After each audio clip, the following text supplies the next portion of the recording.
was the Dead Sea Scrolls, and so that was the homework that I gave you. And so what we're going to get into today, we're going to start getting into the Greek history. And because when we start talking about the early church, the Greek history has a huge impact on the first century church as to how it came about and the formation of that early church, because the Greek history had a major impact on the culture there at that time. And there's probably several people that you can think of when we talk about Greeks. One of the ones that I remember talking about in school as we grew up was Homer. If you remember Homer, he was the one that had the two pieces, the Iliad and the Odyssey. The funny thing about Homer is they really don't know much about him. They don't have much background on him as far as where he came from or his background. But what happened was that had a significant impact, not only for the world then, but those two pieces of literature really established history outside of the Bible. And so what happens is that becomes what influences Europe and then ultimately us here in the United States as far as our culture goes. Because when you think about the things that impact history, it's Greeks and then the Bible. And the Bible is very narrowly focused on what? Israel. Yeah, it's a tiny little speck of the map that the Bible really has a focus on. And so outside of that, it is Greek culture that forms our culture today. As we go through this, you'll see why it had such an impact and how it has played a role in even our world today. So a couple other Greek figures, Pythagoras. Anybody remember what Pythagoras was famous for?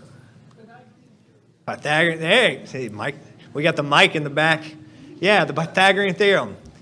A squared plus B squared equals C squared. It gives us the right triangle calculation, the formula.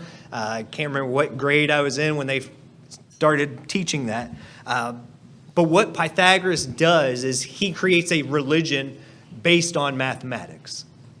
And so he takes the mathematics and he sees God as creating everything, and all of that works down and formulates into mathematical calculations, which is not wrong. We see how our universe works and how intricate every measurement and the way the earth revolves, and it revolves around the sun as the moon revolves around the earth. We see this very calculated, methodical plan for how our universe functions. He understood this to some degree, and so he brings this science of creation, this creation of mathematics, and brings this into a philosophy of understanding God and creation. There's another figure, Pericles.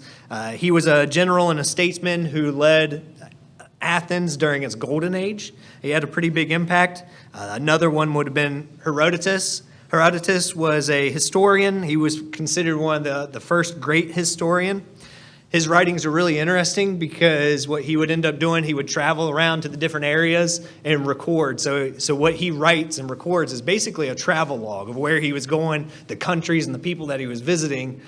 But the problem is it became really hard to discern what was actually factual and what wasn't, because what he would do, he wouldn't only record their history and their culture and everything about them as a people, he would also record their mythology. And so that would get incorporated into his recordings. And so some of it was true, and some of it was myth and legend. And so you get this blend. So it created really cool stories, but it makes it difficult to go, okay, what's actually true and what's accurate? And so he has a pretty big impact as far as history goes, because he was recording some of that early history and the culture of those peoples at that time. He's really considered the father of Western history because, again, we see these books coming out of these Greek philosophers and Greek historians, and outside of the Bible, it's the only thing that we have that really gives us our roots and basis. So those are some of the early ones that you hear about. Now, as we progress into Greek history and what takes place with the Greeks, we start getting into these philosophers that are a little more well-known. We have Socrates, we have Plato, we have Aristotle, who are all extremely important when it comes to philosophy and how the Greek world came together and these ideologies that come out of the Greeks. We're going to talk about Plato specifically here in a minute because he had some philosophies that really heavily impacted the first, second, and third century church, because some of the things that he believes in kind of runs hand in hand with the truth. And so it starts getting mixed and muddied, and it starts to become confusing.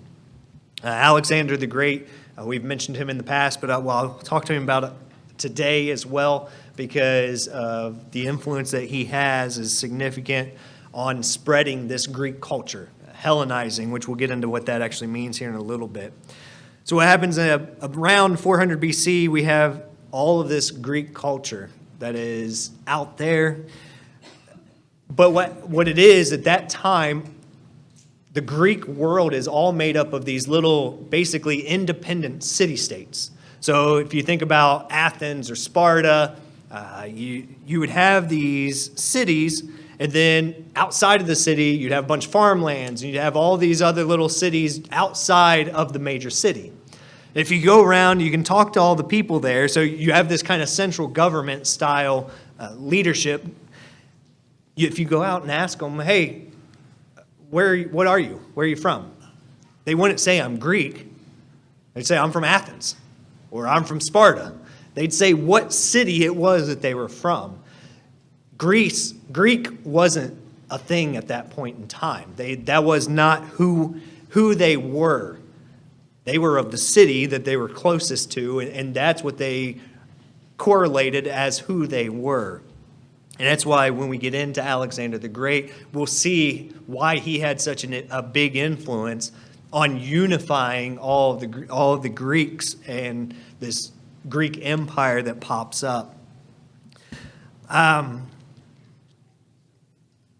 They did have common language. They had some of the commonalities in their culture, but they didn't see themselves as Greeks. It was all those independent city-states, like I said. Now, two of these city-states really grew and dominated the area, and they grew in two completely different directions. The first one is Athens. We have Athens. Anybody know what type of government Athens created that was the first of its kind? Democracy. Yeah, Athens started a democracy. It had always been kings or queens or emperors, empresses. It always had been that type of rulership. And so Athens builds this government out of a democracy. It would very similar to what we have today. What it was for them, though, it was only males. So women couldn't vote. Slaves couldn't vote. It was only the males, and oftentimes it was the property owners. So they had this select group of people that they did get information from as far as what ideas that they were going to do in Athens itself. And so they'd get all the people together, sometimes weekly, and vote on what they want to do, where they were going to go, or what decisions needed to be made. There's a few Greek words that many of us know, and their assembly that they have for their voting population. So at one point, the number of men got so large that they started scaling it back. I'm not sure exactly how it worked, but I assume it was similar to ours as far as you have a representative who votes on your behalf just to keep it from being too big, the number of people who are voting on things. And so the Greek here, anybody have any idea what this Greek assembly would have been called, the Greek term for that? No, not a Congress. That's a good guess. Not a Senate. Think Greek words. What are we? Who said it? Somebody said ecclesia. Mr. Cobb. This Greek assembly of this voting group was called the ecclesia. That has a significant impact for us, right? We, as the body of Christ, we consider ourselves the ecclesia. That's the term that they used. That was the Greek word for their voting group, this democracy that they had. So this ecclesia in Athens, where all the citizens would come together and vote, all the people they considered citizens at that point, they would show up and they'd start voting on things. What ended up happening, this developed into their culture because they started to explode in their art and their literature. They started creating plays, so comedies and dramas. We see those starting to expand at that point in time. They created masterpieces as far as sculptures go, these magnificent pieces of art, and it's all greater than anything that's ever been done before. They're taking it to a whole nother level of creation.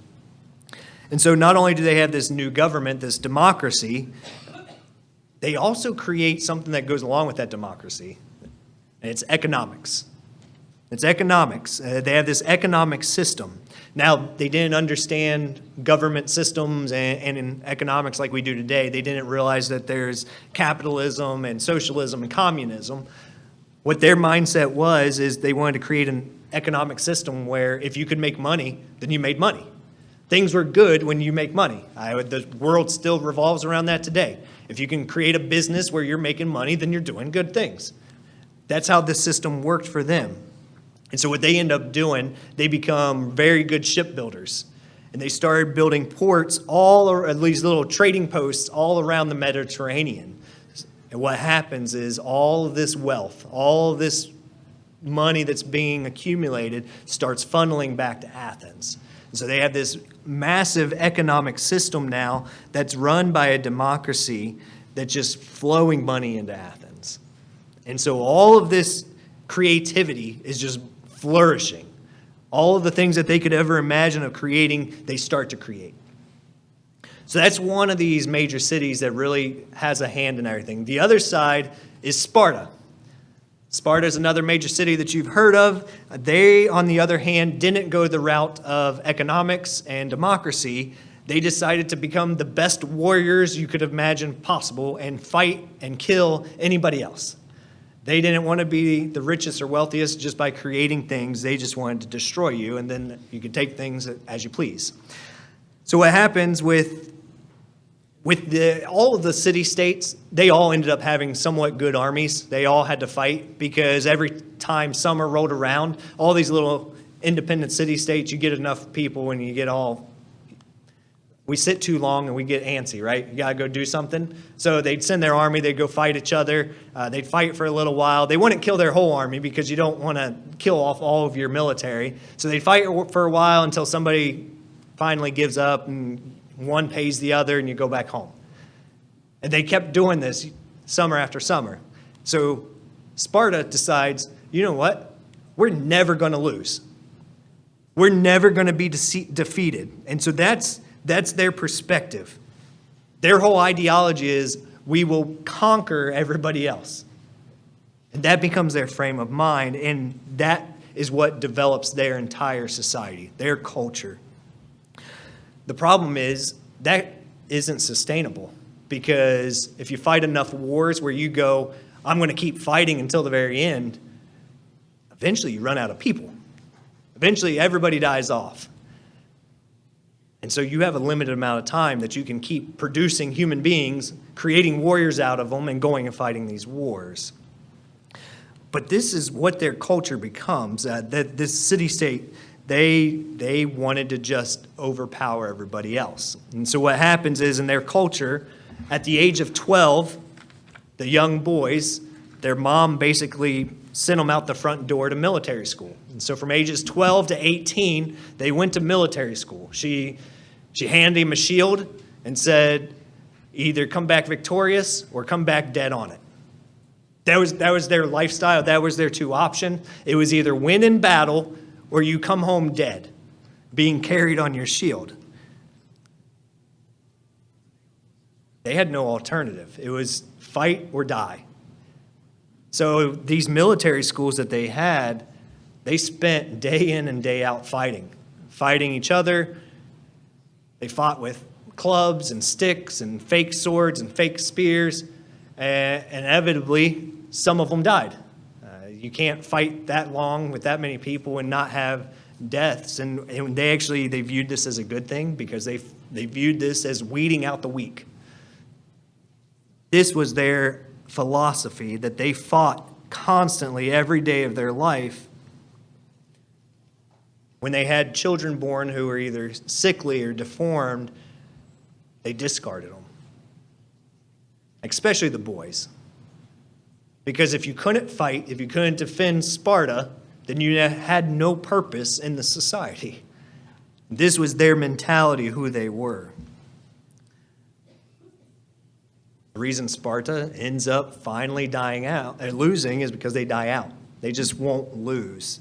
And there's a limited number of times you can go to battle and be willing to sacrifice everybody.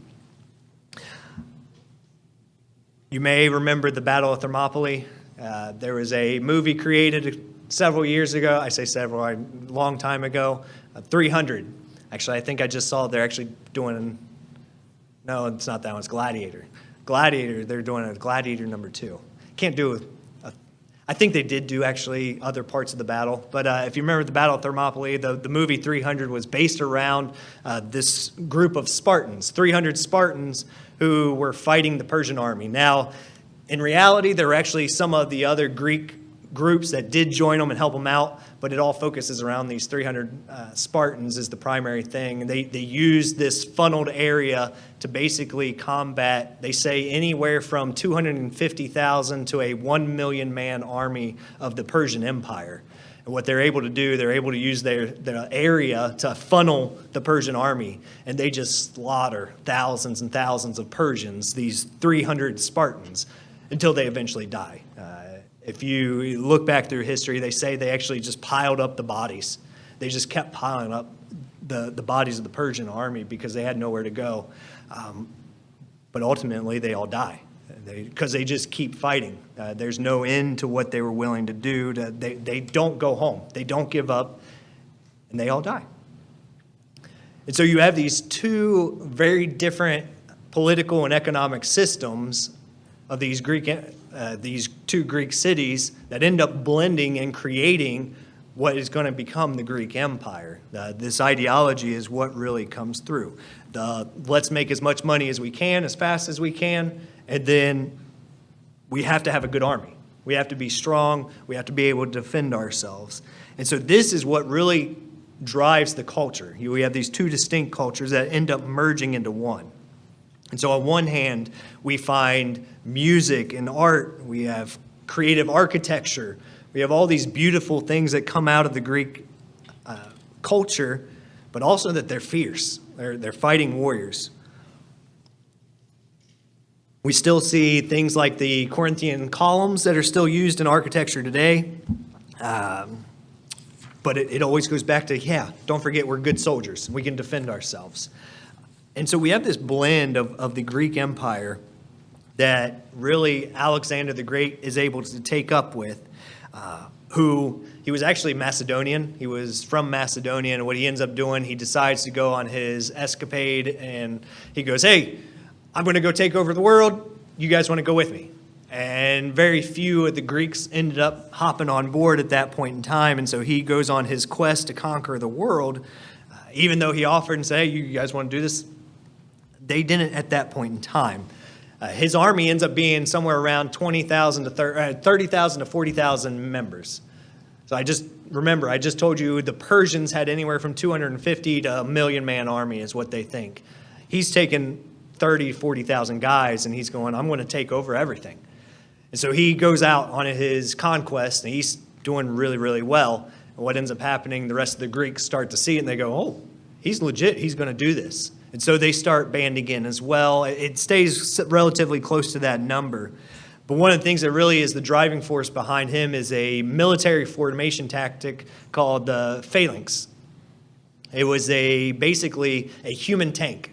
It was a block formation of men who each carried a 20-foot spear, and they just basically ran over the other army.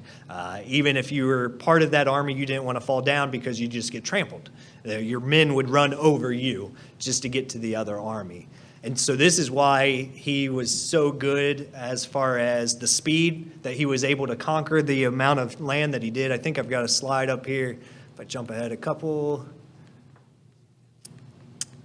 Because he makes it all the way over to the Indus River. So not only does he go through the Persian Empire, he gets all the way over to the edge of India, which at this point, his men are looking around going, we don't even know where we are.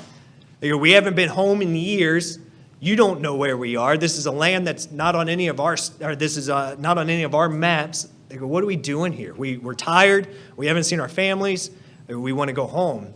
The only thing that stops Alexander the Great's conquest is his military. His men finally revolt and go, we're going home. We're done with this.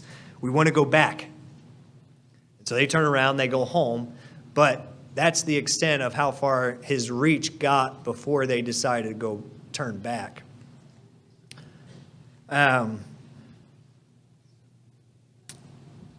What Alexander the Great does is he starts going through and conquesting. So when you have that small of an army, he can't do what the Persian Empire did. The Persian Empire actually ruled the entire area that they owned. Everything went back to the king, the emperor, and they made decisions for everything. He spread out so quickly and he had so few numbers is that he couldn't do that. And so what Alexander the Great ends up doing, one of the things that the Greeks did was they were really good about public school. This was the first time in history any society had created anything where they would set up and you could learn philosophy, you could learn mathematics and science. This was the first time that this idea came about, that a civilization would have this type of concept. And it really plays into what Alexander the Great does. Before I get there, when we think about the impact of growth, one of the things that they did and they started doing, we still see it today, every other year we have our either Summer Olympics or Winter Olympics. That was started by the Greeks. And what it was is they basically forced everybody into sports because they wanted people educated, because what they viewed is that the mind and the body had to grow together.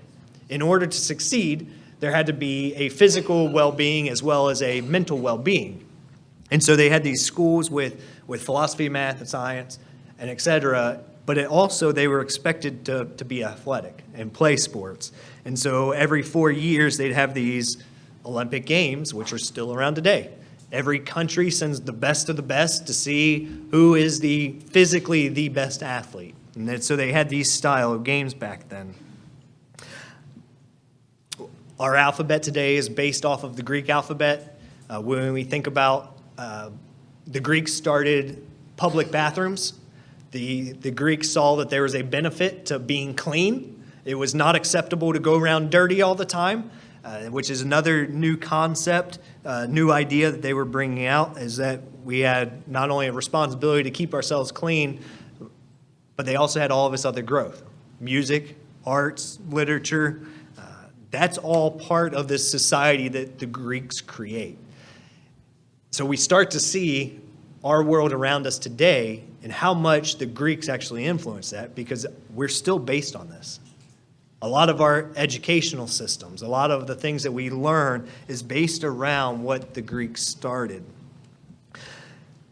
So when you think about all the different ideas as far as religion goes, the Greeks had a lot of gods. They had a belief system that they had all these different gods. Their chief god was Zeus, and leading down to harvest gods and reproduction gods, fertility gods. They have all these different gods that they would have. And so in order to draw closer to the gods, talk to the gods, get the gods' input on things, they would go to these people who were supposed to have a connection with the gods. They were called oracles. Oracles basically were supposed to have a direct line to the god and could answer. So what people would do, they would go to these oracles and they would say, so one of the famous was at Delphi. Delphi was this temple where these oracles would stay, and it was a very famous spot. So people would come, they go, hey, I've got this excess money, should I invest this money? And the oracle would go into this trance-like state, and they would either mumble or utter something like, it's never good to waste your money, which actually means nothing, because one person can go, oh, okay, that means I should go invest it and do something with it, where somebody on the other side can go, oh, that would be a waste to do that, so I should save my money, thanks. And they go, oh, oracle, you're so great, you're so intelligent, thanks for helping us out. Which is really funny, because even though their words meant nothing, today we have a better idea of what was taking place and why some of those things were happening. With excavations and them tracking back, they have discovered that Delphi, this temple, was actually built over a fault line.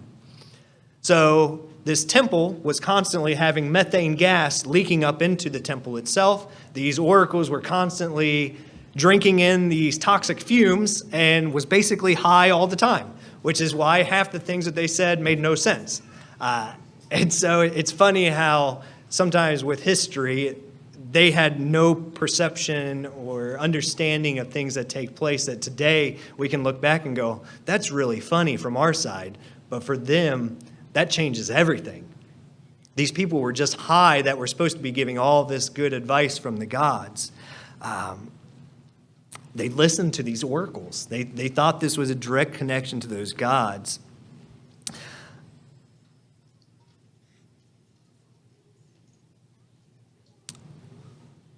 So we have this time period, we're talking about the 400s BC, the Athenian time. We see all these philosophers, starting to come to the front page. Like I said, Pythagoras was one of those early ones, these deep thinkers that were creative. But then we get into Socrates, Plato, and Aristotle, which they're kind of this new era. A lot of the similarities, but also they start bringing some new things to the world. They systematically decided to change the world with their thoughts and their ideology. And because they thought they understood how things worked better, how it all fit together. And Plato becomes one of these very important pieces in history because of the teachings that come up and how it blends with Christianity, and it becomes difficult. I don't ever recommend reading a lot of Plato. I have read very, very little of Plato, but there's a couple of things about the central part of his philosophy that we need to understand because of how directly impacted the early church as well as us still today. Because what we have is we'll find that Plato's ideas oftentimes mirror truth to some degree. I told you, not today, but one of the things that Satan likes to do is mix truth with a lot of false. He uses a whole lot of false stuff, blends in a little bit of truth to make it as confusing as possible what is reality. So what Plato comes up with, he comes up with this ideology, this belief system that there is a one. This one. Nobody's really sure what he meant because he didn't go into depth about it. But this one is supposed to be this godlike figure, that brings to, he's a genius. This one is eternal, and it's spirit. Sounds very similar to the God that we believe in, right? Eternal, spirit, a genius, all-powerful, all-knowing. What happens later on, Platonic philosophers build this entire school to teach Platonic philosophy. And so for years, which it went on for about 500 years, they have an actual school teaching Plato's philosophy. And so it defined this one God as the unknown God or the unknowable God because they just don't have many details about him. And what they believe is that everything in our physical world, all the things that we see around us are these physical things, but this one, this God, in his spirit realm, in his mind, are basically all the archetypes, all the perfect pieces of all of the real things that we have in our world today. So if we look out at a horse ranch and we see a horse, we see a physical thing that deteriorates, who can fall and break its ankle, that can be healthy and eat. But in the mind of the one, this God, there's a perfect horse. In the spirit world, there's a perfect horse. There's perfect dogs, there's perfect cats. Everything in the mind of this one is perfect in this spirit realm. Everything exists because that he thought it. And because he thought it, it was there. But then comes along, and there's an idea that Plato has, that then there's this thing called the demiurge. The demiurge. In the beginning, this demiurge seemed to be the one. It seemed to be just like the one, had the same qualities and same characters, but as they got into it, it became apparent that this demiurge is actually something separate from the one. Later Platonic Greek philosophers would say that this demiurge is not the one, but this demiurge is something that they viewed as a craftsman. It was a craftsman. So when you think about it, how does that play into our world, our reality of faith and truth? Is there a craftsman that's part of our belief system that created everything? That created everything physical? Yeah. We go through the Bible and we read that the Word, pre-incarnate Jesus Christ, created everything. We have this creator. And so when you think about the impact that this has, so all the things that were in chaos, anything that was there, this craftsman started producing all of these physical things. The one had all the perfection in the spirit realm, the archetypes, but this craftsman, this demiurge, was creating things out of matter, creating things that weren't perfect. He was able to see into the mind of the one, and so he knew how to replicate them. So we have this ideology that he's basically copying or creating what the one has in his mind. This demiurge can't create a perfect horse or a perfect human being. He can only create copies of them, replicate what the one has. And so the demiurge does this, continues to produce things, and that's how we get the reality of the world that we see today of physical things. You might be thinking, okay, well, yeah, it's similar to the Father and the Word, but why is that important to us? Why do I need to know this? Well, it's because when we think about the 2nd and 3rd century Christianity, what does Paul talk about in Colossians? All things are created through Christ. So you have this Greek philosophy that is now looking very similar to the truth, to what's being preached. Their minds automatically go back to that Greek philosophy. That is the prevalent teachings of that era. The Greeks, that's the viewpoint. This Greek philosophy is the background for most people. And so now that's what they're combating. That's their natural inclination. That's their natural transition to think, oh, well, I've heard this before. This makes sense. This philosophy is nothing new. And so that's where we start to see this whole new set of problems for the 2nd century Christianity as they're dealing with this Greek culture, this Greek history, the philosophy.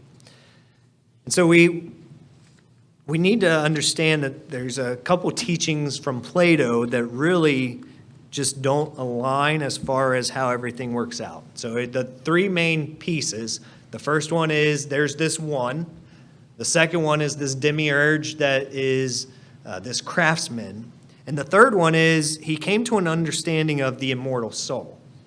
So this craftsman who creates all things physical, they believe that the purpose of human beings was to try to get back to the one. So we'd be created in these physical forms, and as we live life, we try to do good things and progress to a point where we go back to the one. The problem is every time you mess up, they just end up letting you die, and then you are reincarnated as another human being, and then you come back and you try to do it again. Cycle of life. You continue to work through. So this is an idea that has never gone away. That there's this immortal soul that we have. We have this unknowable God. We have this demiurge who is a craftsman, and then also reincarnation, this immortal soul that never goes away. This is something that not only impacted the 1st, 2nd, and 3rd century Christianity churches, but it's something we still see very present. It's still prevalent today in our society. And so we see how this has a huge impact on Christianity. As we go through the history a little bit further, we'll start to see how this correlates really closely. So there's a couple different philosophies that are actually mentioned in the Bible. You can write down Acts chapter 2, Acts 17, verse 8. These two philosophies here are mentioned there. They are the Stoics and Epicureans. They are just branches of Greek philosophy, slight variations. Plato wasn't the only one to dominate the philosophy world. There are a whole lot of other people who had ideas and philosophies out there. The Stoics' viewpoint was that you had to have full self-control. Everything was about being able to discipline your life and creating this self-control where you could have harmony with nature and everyone else around you by exercising self-control. It was all about making sure you were in control of your emotions and in control of your thoughts. That's what they thought life was about. The Epicureans, on the other hand, were kind of the opposite. So in order for Stoics to have a serene life, you stay in full control. The Epicureans, they believed in order to have a good life, you do the things that make you happy. You just make yourself feel good. Anything that you think is going to make yourself happy, you do it. The problem with that is that ideology, sometimes the things that make us happy or feel good for in the moment have consequences long term. If we decided to go drink a bunch of alcohol and we felt really good one night, the next day is not so much fun. There's consequences for some of the things that we do, and so they saw that life was more of like a party. It wasn't about the self-control. The Stoics they would have no part of that. There was no partying. It was full self-control. And the Epicureans were trying to find that balance of how do I have fun and enjoy life and do all these good things without crossing that line to where there's consequences, negative consequences. So I mentioned Gladiator. This is why I confused the two real quick earlier about Gladiator 2. Marcus Aurelius is the primary character in Gladiator. He was actually one of the Stoic. He believed in the Stoic ideology. And so he thought about being in full self-control. You can buy his meditations. And it's basically the thoughts and belief systems and things that he does. So that's why I threw him in here. I think there's anything else. So remember, basically, Stoics, full self-control, serene life. The Epicureans, party hard, but don't cross the line. That's really what it is. They were trying to find how to party the best without having any consequences to negate that side of things. And so those are just two different Greek philosophies that we actually see in the Bible, written in the Bible. So now, I know it's been a long way around. We get back to Alexander the Great, the impact that he had as far as getting to the Indus River. So what he ended up doing, I told you the Greek culture was to set up schools. So he had so few men, he traveled so quickly and so far that they weren't able to establish a government system. They couldn't have people in charge, rulers, in order to run everything as he went through, like the Persian Empire did.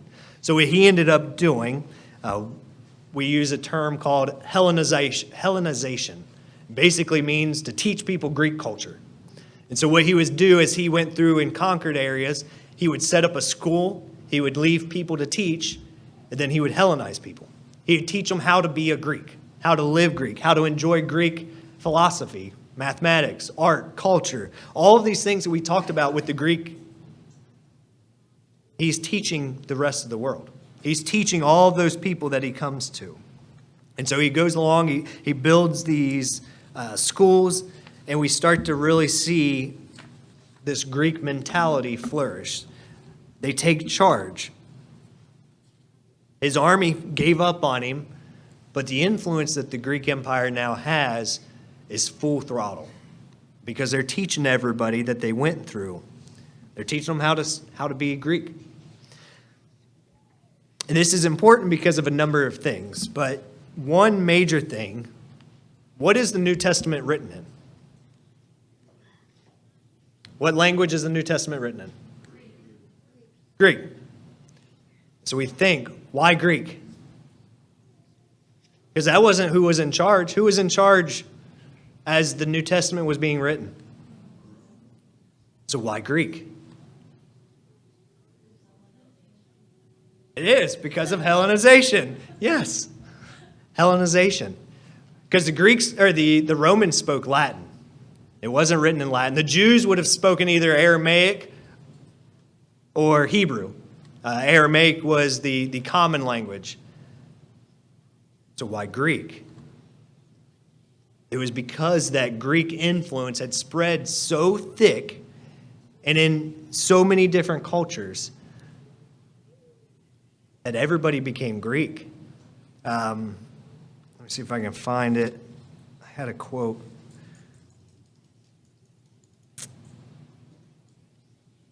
See, that's what happens when I get off my notes and I have no idea where I am.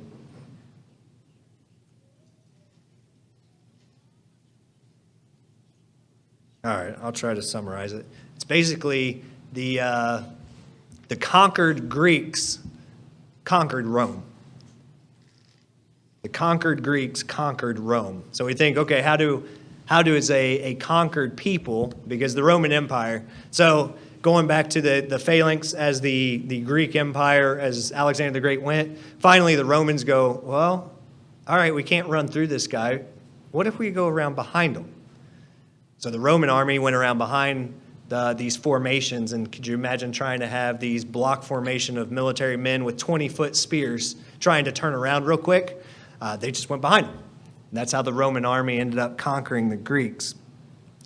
And so Rome was victorious, but with that statement, the conquered Greeks conquered Rome. And it's because that Greek influence, that Hellenization, still spread into the Roman Empire.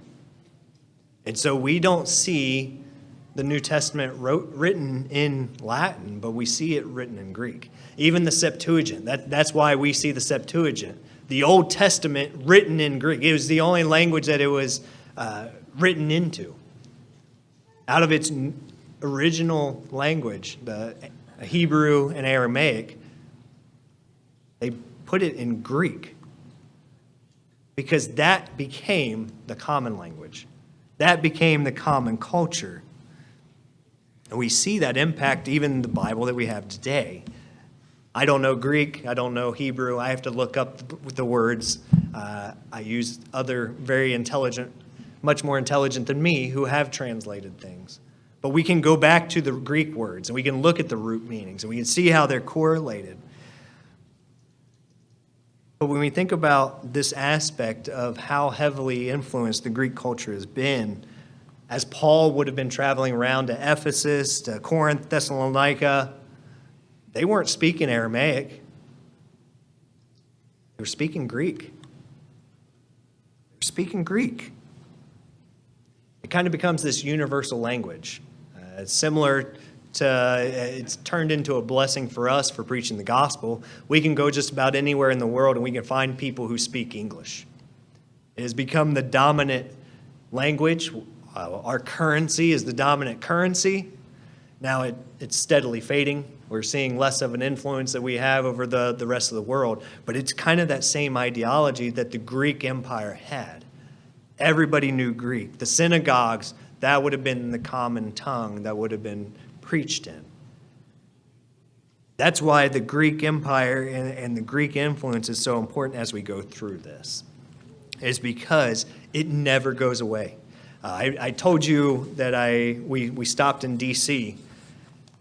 The last time I had been in Washington, D.C. was when I was in 8th grade. We took our 8th grade school trip there. And I didn't remember this, but when we walked around this time, I told Lizzie, I said, I don't remember seeing all the Greek sculptures, all the Greek, all of our state buildings, all of our government buildings have Greek art inscribed all across them. The Lincoln Memorial has it built into it. All of our government still has examples of this ingrained on it. And I didn't remember that as a little boy, but I thought it was so so neat to finally pick up. Now, as we mature and we get older, we start noticing different things. But it just plays into, it has never left our culture, even today. And that's why it spread into Europe and eventually spreads over into the western part of the world. So that kind of wraps up the Greek influence. Next time, we'll get into the Roman influence, the Roman culture, what they have, because what happens about 140 BC, the Romans conquer Greece, and they take control of the land, but they fall in love with Greek culture. They embrace it. I think that's all that I have. If you have any questions, I forgot to say this up in Fort Wayne too. You know, at any point, if you have questions, yell out at me, or you can grab me afterwards. But that's where we'll finish up. That's kind of the heavy influence that Greece had, but we will pick this back up and we'll get into Rome. Now it's time for cake. I don't